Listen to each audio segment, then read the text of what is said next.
இன்றைக்கி நம்ம பார்க்க போகிறது இந்த சௌச்சவ் இருக்கு இல்லையா, இதில் வந்து ஒரு தயிர் பச்சடிங்க.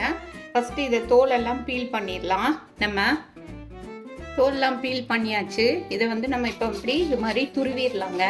நல்லா இது வந்து ஒரு கப்பு இருக்கிற மாதிரி நல்லா துருவி எடுத்துடலாங்க. மிக்சியில் தேங்காய் போட்டிருக்கேன், 2 ஸ்பூன் தேங்காய், ஒரே ஒரு பச்சை மிளகாய், பெருங்காயம், சீரகம் எல்லாம் போட்டிருக்கேன். இதை வந்து நம்ம நைஸாக அரைச்சி கொண்டு வந்துடலாம், தண்ணி ஊற்றாமல். வானிலியில் கொஞ்சமாக எண்ணெய் போட்டிருக்கேன், கடுகு போட்டால் போதும். அதுக்கப்புறம் கருவேப்பிலை போட்டுடலாம்.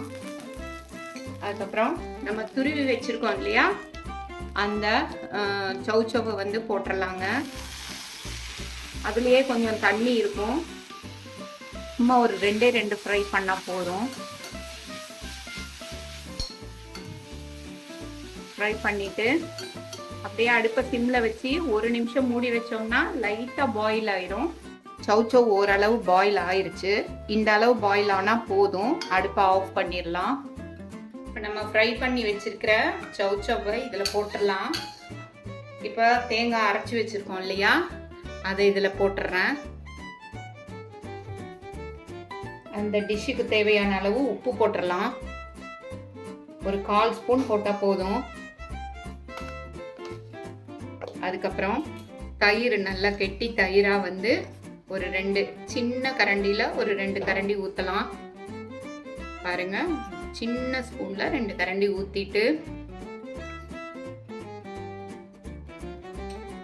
தயிர் புளிப்பு இல்லாமல் இருந்தால் ரொம்ப நல்லா இருக்கும்.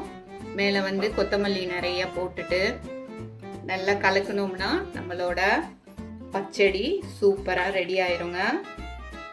இது சுடு சாதத்துக்கும் நல்லா இருக்கும், சாலட் ஆட்டமும் சாப்பிடலாம், சாம்பார் சாதத்துக்கு தொட்டு சாப்பிட்றதுக்கு நல்லா இருக்குங்க. மல்டி பர்பஸாக ரொம்ப நல்லா இருக்கும்.